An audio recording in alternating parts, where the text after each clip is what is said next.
How do we define who we are in this massive expanse of identity? And my sense is that we tend to withdraw toward what I call tribes. Groups that we feel some sort of connection with, a family-like connection. We get into this mindset that becomes extremely problematic for our world and for ourselves, and I call this mindset the tribes effect. It has three basic characteristics. It's adversarial. Oh, it's me versus you. Let's go. 2, it's self-righteous. I know I am right and legitimate, and you are wrong and crazy. And 3rd, it's a closed system. So I will argue and defend my perspective to no ends. I'm not going to listen to you. I am going to close my ears to everything you say.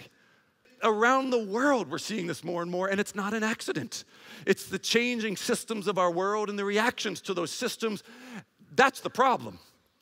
But more important is, if that is indeed the problem, how do we deal with it?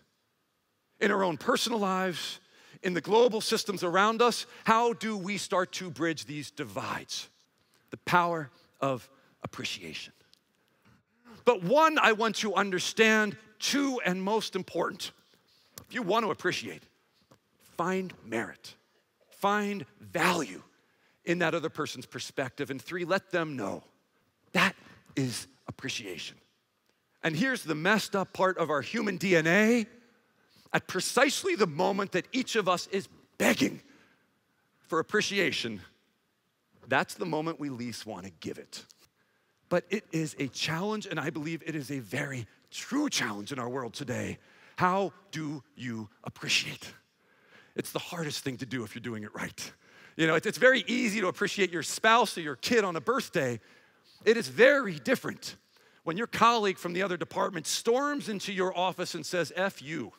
Our instinct at that point in time is to defend, to attack, to run away. It's not typically to appreciate.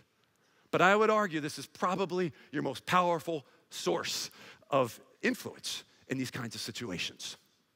When you walk into that next negotiation, yes, focus on appreciation, but shift your mindset. It's not me versus my wife. In the United States, it's not left versus right. It's everybody trying to figure out, how do you steer this ship forward? It's the ship that we all care about.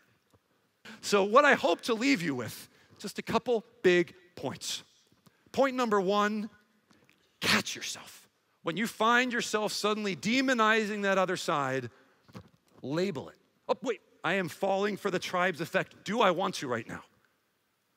And secondly, if you decide you want cooperation, if you decide you want more peace or more efficient workings within the business sector, work to build that affiliation. It's not me versus you. It's the two of us working together and express that appreciation.